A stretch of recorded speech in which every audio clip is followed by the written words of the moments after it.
Exercícios da aula de adição. Na sequência das aulas, nós temos esse primeiro exercício. Na reação do 2-buteno com cloro, teremos a formação do quê, minha gente? Bom, aqui ele pede 2-buteno, né? Nessa história temos que lembrar então um pouco de nomenclatura. 2-buteno é uma molécula que apresenta 4 carbonos, onde no segundo seria uma dupla. E aí completaríamos então com hidrogênios, Hzinho. Nesse caso, meus caros, nós vimos na teoria que existe realmente uma adição com cloro que pode provocar movimentações, efeitos trans, mas não é o caso nas cadeias abertas. Quando a cadeia fechada fica mais claro isso. Bom, ao adicionar cloro, nós sabemos que um desses cloros vai entrar pela ligação dupla, se transformando numa ligação simples, e o próximo cloro vai entrar na complementariedade. Aqui não há nenhuma regra específica, apenas esta adição de cloro, que vai gerar uma molécula cujo nome é pedido nas alternativas. Então nós temos o 2,3, 2,3 de cloro butano. 2,3 de cloro butano, letra D. Bem tranquila a questão, né? Simplesmente cobrando uma reação de adição. Agora na segunda, da Unesp, considere os hormônios progesterona e testosterona, cujas fórmulas estruturais são fornecidas a seguir. Progesterona, testosterona. Quais são as funções orgânicas que diferenciam os dois hormônios? Bom, questão simples de funções, né? Nós temos que identificar aqui quais são as coisas coincidentes, então, ou melhor, diferentes, né? Na progesterona, item A, nós temos aqui uma cetona e aqui outra cetona. Na testosterona, nós temos a mesma cetona, mas aqui uma hidroxila que caracteriza a função álcool. Então, as funções orgânicas que diferenciam os dois hormônios. Nós vimos que a progesterona tem, portanto, cetona. 2 cetonas, mas uma delas em particular nos interessa, porque depois, na testosterona, temos uma função álcool que diferencia um hormônio do outro. Beleza. Bom, tanto a molécula de progesterona como a de testosterona reagem com solução de bromo, utilizando apenas o grupo de átomos que participam da reação. Escreva a equação química que representa a reação entre bromo e um dos hormônios. Meus caros, a reação de bromo, né, a bromação, ela denuncia duplas ligações, correto?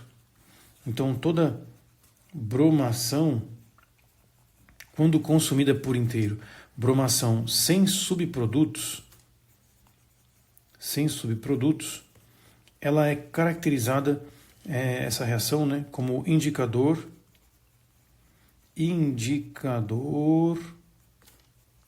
de duplas de insaturação na cadeia carbônica. Então é uma maneira de você avaliar quantas duplas existem. Isso é importante lembrar aqui, pois futuramente em outros exercícios isso será exigido. Então uma bromação sem subprodutos é um indicador de insaturação, tem dupla na história. No caso da Unesp, gente, eu creio que não seria necessário que você copiasse toda a molécula, né? Ele menciona que façamos uma reação com um dos hormônios, né, escolhendo um deles. Porventura, se você tivesse tempo, né, você colocaria todo o desenho da estrutura, mas aqui eu vou evidenciar apenas que haverá uma nova ligação de bromo com o carbono que possui a insaturação, não havendo formação de subprodutos. Basicamente seria isso que você deveria desenhar, né, copiando logicamente um desses hormônios gigantes nas respostas. Maravilha. 77, questão 3 nossa aqui das nossos exercícios. Segundo a regra de Markov-Nikov, a adição de ácido clorídrico gasoso anidro a 2-metil-2-buteno forma principalmente o produto qual? Temos aqui 4 alternativas. Então seria uma cloração, um ácido clorídrico, né, reagindo com 2-metil 2-metil, 2-buteno. 2-metil, 2-buteno não está muito diferente do que a gente fez ali, certo? Porque a gente fez uma dupla ligação e aqui tem que ter um 2-metil. Então esse é o nosso caso. Veja que aqui existe um hidrogênio. E aí entra os esquemas, né, de Markov-Nikov.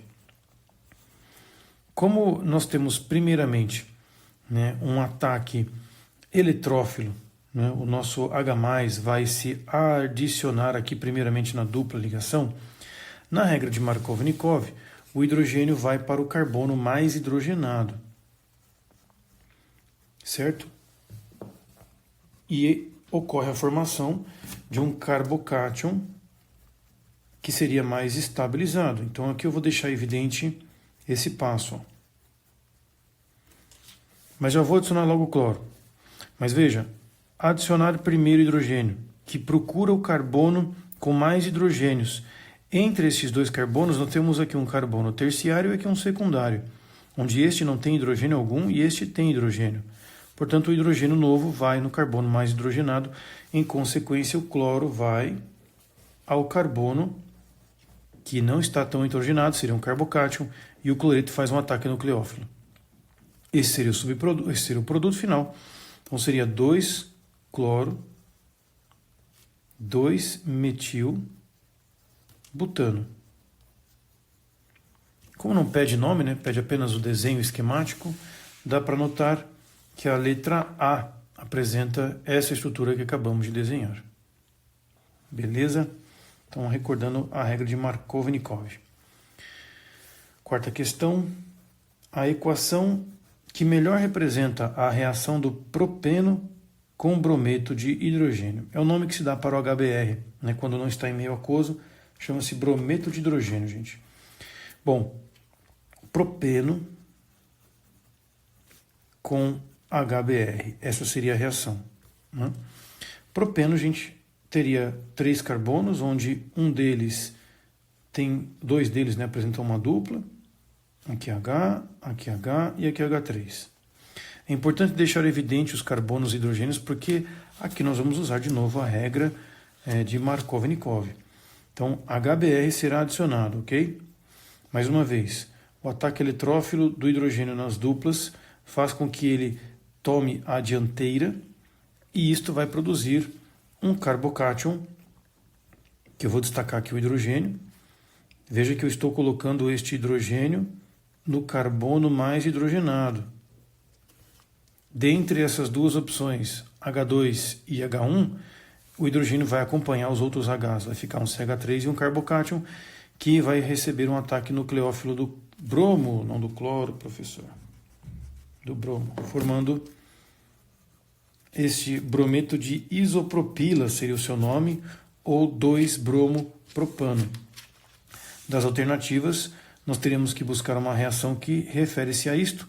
Aqui nós temos um bromo e aqui o 2-bromo. Veja que essa reação está mais correta. A C está completamente uma bagunça, a D nem se fala, e a letra E piorou. Quebrou os carbonos aqui no meio. Então a letra B é a que melhor representa o nosso produto final. Maravilha? Quinta questão agora, da FUVEST. Ela retrata uma dupla, inicialmente, colocando números 1 e 2, né?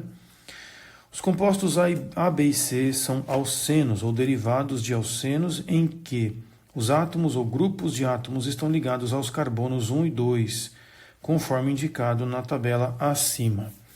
Então, veja só, a questão ela é bastante interpretativa, né?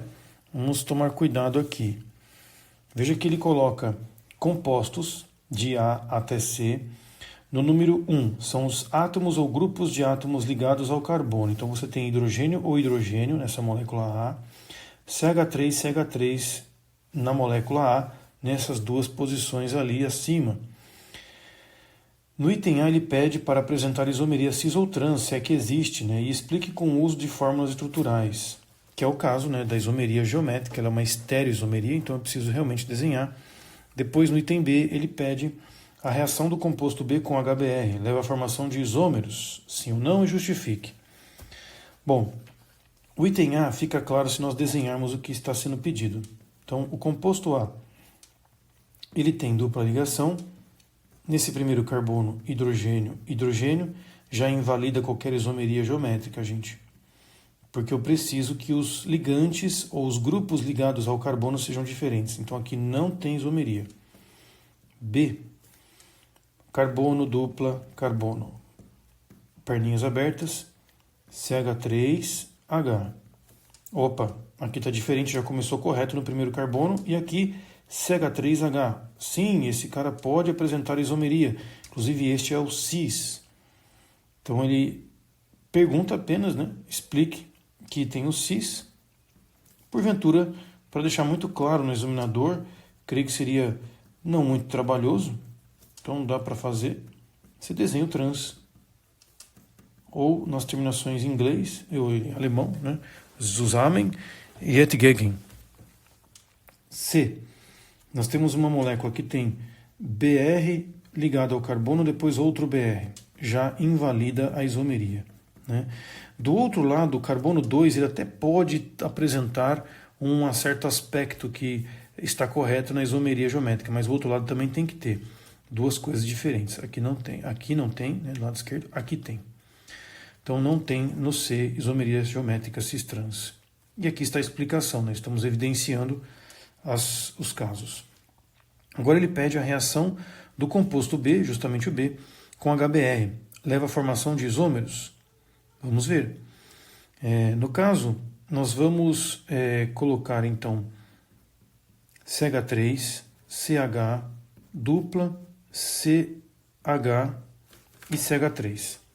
Não quero aqui destacar ainda as isomerias, ok? Nós vamos adicionar HBr. Com a adição de HBr, nós temos o ataque eletrófilo na dupla, formação de um carbocátion estável. Veja que neste exemplo não há distinção de carbonos com mais hidrogênio. Os dois vão apresentar, certo? A mesma probabilidade, os dois carbonos têm hidrogênios. Portanto, o Br pode ser adicionado no próximo carbono numa boa. E isso não vai gerar isomerias geométricas. Porém, nós temos aqui neste carbono uma isomeria óptica. Br de um lado, H do outro, CH3 e todo o resto de molécula. Isto tem um carbono assimétrico, o que confere sim uma possibilidade de levógero ou dextrógero. Como nós temos tanto cis quanto trans no composto B, os dois poderiam gerar, né, os mesmos casos, digamos, de carbono assimétrico, levógero e dextrógero. Então eu não precisaria pegar o isômero cis para formar um composto, depois o isômero trans para formar outro composto. Porque a isomeria óptica ela não pode ser desenhada, não se tem esse padrão na química orgânica. O fato é que tem isomeria realmente, isomeria de caso óptica, né? Isomeria óptica é a resposta e a justificativa apresenta carbono quiral ou apresenta carbono assimétrico. Maravilha. Agora vamos ao sexto exercício. Diz aqui, a hidratação do etileno produz o quê? Né? Bom, primeiro que temos que lembrar, etileno, ele é um composto com um nome que não é o comum, né? O seu nome correto seria eteno. Então, cuidado, etileno é a mesma coisa que eteno. O eteno são dois carbonos com uma dupla ligação, que nós vamos adicionar aqui água. No caso, meus caros, nós temos realmente um ataque eletrófilo do hidrogênio, que aqui eu vou destacá-lo, para deixar claro aqui, né, como que essa cisão heterolítica acontece, ok? E o par de elétrons do nosso oxigênio vai fazer o outro ataque nucleófilo necessário para que isso aconteça. Então nós teríamos CH3, COH, e aqui um H2. Portanto, isto é etanol. Etileno mais água forma-se etanol, letra D. Opa, o livro está andando aqui. 7ª questão. Abelhas da espécie Apis mellifera produzem o feromônio geraniol para ser utilizado como sinalizador de trilha. Em um laboratório de pesquisa foi realizada a hidrogenação completa catalisada do geraniol. Geraniol, esse cara é famoso. Esse cara tem isomeria ótica, sabia, gente? É um negócio bem louco, mas ele não apresenta nenhuma simetria. E não tem carbono quiral, curioso, não? Apresente o nome e o PAC oficial do produto formado na hidrogenação completa do geraniol. Bom, meus caros, aqui nós vimos na aula, né, que a hidrogenação ela é muito fácil quando ocorre em isômeros cis. Né? Existe um mecanismo lá proposto, mas isso não quer dizer que só pode ocorrer hidrogenação em cadeias de isômeros cis. Né? É que no caso do isômero cis existe uma descrição um pouco mais detalhada.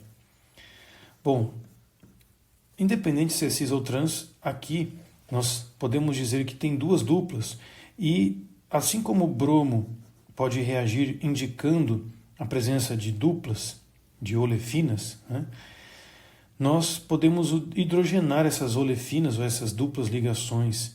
Então, o nosso composto ele vai perder as duplas ligações por meio de uma adição. Então, as ligações que eram duplas se tornarão simples. O resto da estrutura fica como estava. Eu sei que não há indicação nenhuma aqui de hidrogênios, correto? Porque nessa representação bastão nós não deixamos os hidrogênios evidentes. Mas podemos destacar aqui que entrou um H aqui e aqui veio mais um. Já existia um hidrogênio, então agora tem dois. Desse lado a mesma coisa, já existia um e aqui não tinha nenhum. Agora tem dois e tem um aqui. Seria uma forma de deixar evidente que houve H2 aqui, H2 ali. Se tivéssemos que fazer um balanceamento, seriam 2 mols de H2 para reagir com essas duas duplas. E o nome dessa coisinha, né? 1, 2, 3, 4, 5, 6, 7, 8 octanol. Veja que eu comecei a numeração pela função que o compete, que é um álcool. 1, 2, 3, 3 metil, aqui tem um CH3. 4, 5, 6, 7 metil, outro CH3. 3, 7. 3,7 dimetil octanol. Seria esse o composto. Um octanol subentende-se, né? Uma vez que é a função que o confere logo no primeiro carbono. Questão 7 respondida. Questão número 8 da nossa sequência aqui, da Federal de Pernambuco. Os alcenos podem reagir com várias substâncias, como mostrado abaixo, originando os produtos exemplificados como B, C, D. E sobre os alcenos e os produtos exemplificados, podemos afirmar. Veja, aqui nós temos uma dupla que está sendo hidrogenada, depois bromada ou adicionada com HCl. Na hidrogenação e na bromação, não há dúvidas com relação à sua formação, em que posições ocorrem essas adições. Vamos executá-las aqui para deixar claro as alternativas e julgá-las com mais facilidade, ok? Então, primeiro, vou representar aqui de forma semelhante ao exercício o nosso composto. E aí, se nós adicionarmos H2, nós vamos hidrogenar completamente o nosso composto, que vai apresentar uma cadeia saturada. Seria 1, 2, 3 propano. Esse é o seu nome. Num segundo momento, nós vamos adicionar bromo, a bromação da dupla. E aí, um bromo de um lado, um bromo do outro. Os hidrogênios e carbonos que estavam presentes continuam. Nesse caso, tanto faz aonde posiciona-se o bromo, porque nós temos 2 bromos, então não há uma regra de Markovnikov. E aí temos o 2,3 de bromo propano. Ok? Por último, nós temos a adição de HCl. Aqui sim nós temos que tomar cuidado, porque existe um carbono mais hidrogenado. Pela regra de Markov-Nikov, o carbono mais hidrogenado recebe primeiramente o hidrogênio para gerar um carbocátion mais estável, e este, por sua vez, vai receber o nucleófilo, nosso cloreto. Portanto, gerará o 2-cloro-propano. Com esses produtos, vai ficar mais tranquilo aqui o julgamento. O alceno A, descrito acima, corresponde ao propano? Sim. O produto B da reação do reagente A com o hidrogênio é propeno? Veja, o produto B da reação do reagente A com o hidrogênio é propeno? Não, minha gente. A gente acabou de falar que é propano.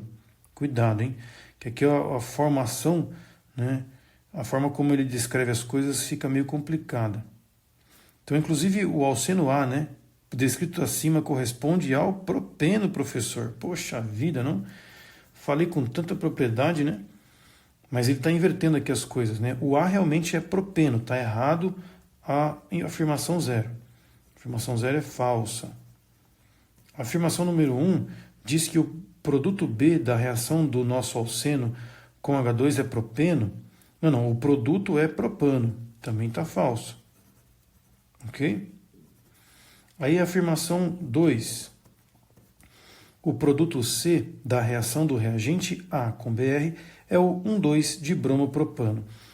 Infelizmente nós vimos lá que é o 2,3. Opa, também tem erro de numeração, professor, porque nós temos uma sequência em que não há privilégio do CH3, né? Eu comi bola aqui, gente, mas deu tempo de corrigir, não? 1,2 de bromopropano. Está correto. Terceira afirmação, o produto D da reação do reagente A com HCl é o 2-cloropropano, pois segue a regra Markov-Nikov. Sim, minha gente, aqui está correto, não tem erro não, tudo está verdadeiro. Correto também para a terceira afirmação.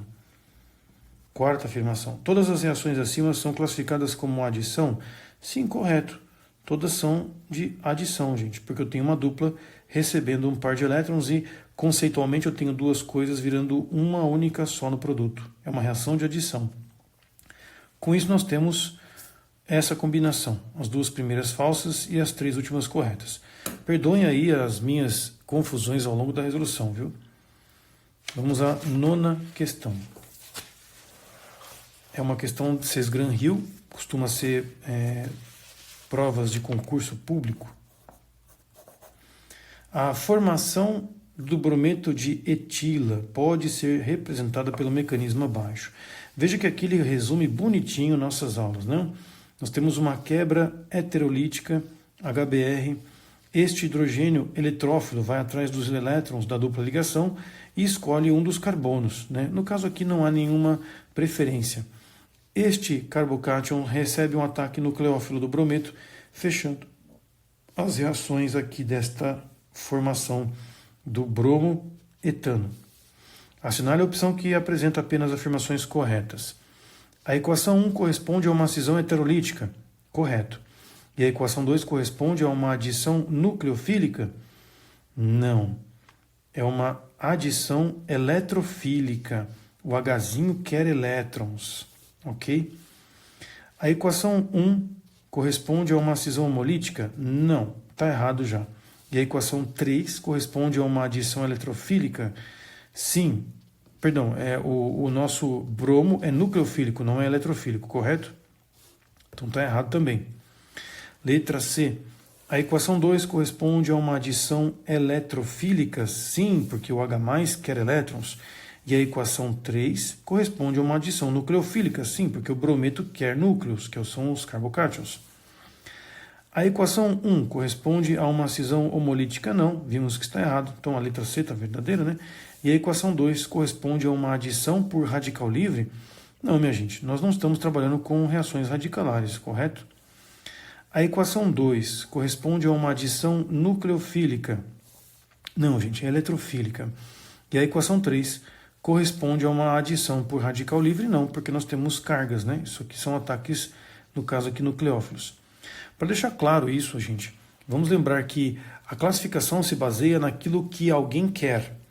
O H+, é a espécie mais fácil de se movimentar aqui, podendo chegar ao par de elétrons, correto?